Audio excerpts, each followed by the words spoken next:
He noticed it on an ordinary evening. No argument, no slammed doors, no tears running down her cheeks. Just silence, a silence that didn't demand attention, didn't beg to be understood, didn't wait to be comforted. The kind of silence that arrives when someone has already lost hope. That was the moment Ethan realized her worth. And that was the moment he understood, he was already too late. In the beginning, Ayla was full of sound. Her laughter spilled into every corner of the room. Her voice carried warmth, even in simple sentences.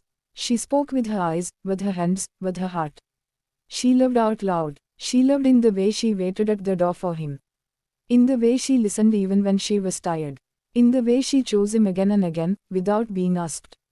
Ethan liked her presence. He liked the comfort. He liked knowing someone would be there. But liking is not the same as choosing. And Ayla didn't know that yet. They met in a season when both felt unfinished. Ethan was chasing a future he couldn't yet touch. Ayla was building a life around love and patience. At first, everything felt balanced. Late night talks, shared meals, plans whispered in the dark. Ethan admired her gentleness. Ayla believed in his potential. She thought love meant growing together. He thought love meant stability. Neither realized how different those definitions were. As months passed, Ethan became quieter. Not intentionally, not cruelly, just distant. Work always came first. His phone was always nearby. His mind was often somewhere else.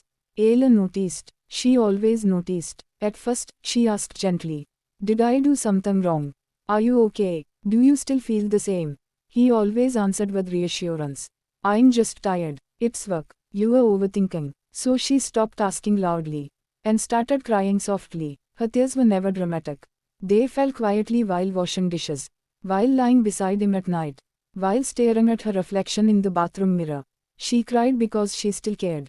Because she still hoped. Every tear was a question he never answered. And Ethan saw them. But he didn't listen. He believed love should be easy. He believed if something hurt, it would pass. He believed silence meant peace.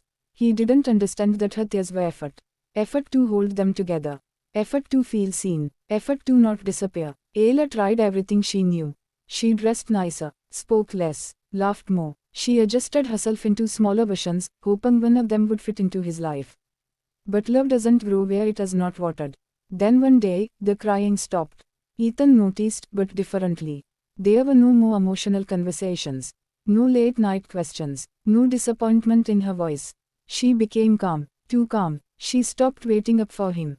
Stopped checking her phone. Stopped asking where he had been. She still smiled. Still spoke politely. Still shared space. But something essential was gone. Her heart had gone quiet.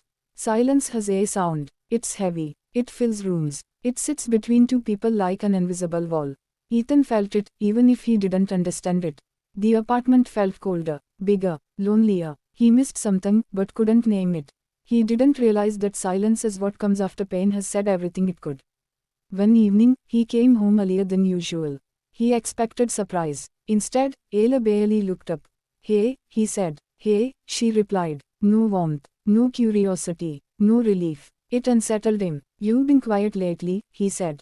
She nodded. "I'm just tired." But this time, it wasn't the kind of tired that sleeps. It was the kind that gives up. Days passed in the same quiet rhythm.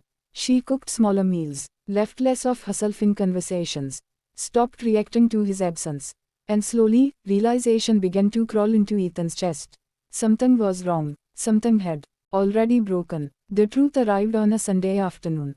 No shouting, no tears, just honesty. Ayla stood near the window, light falling softly on her face.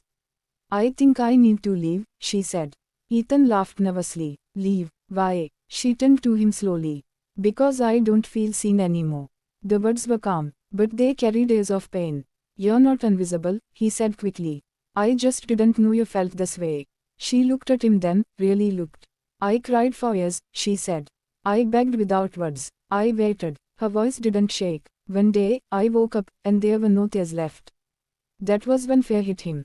Real fear. Because tears mean hope. Silence means the end. "We can fix this," he said desperately.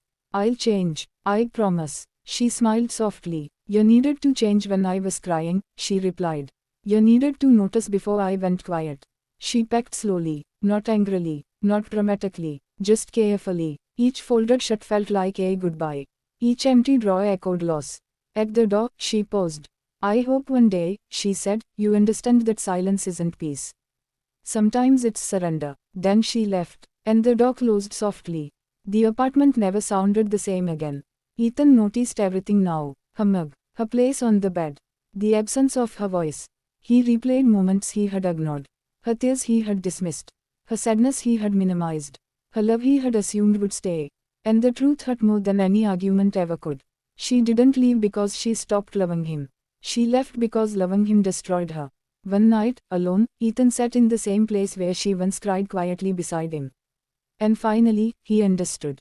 Her tears were strength, her silence was survival, and by the time he realized her worth, she had already chosen herself. Some people don't leave with noise. They leave with silence, and by the time you hear it, the story is already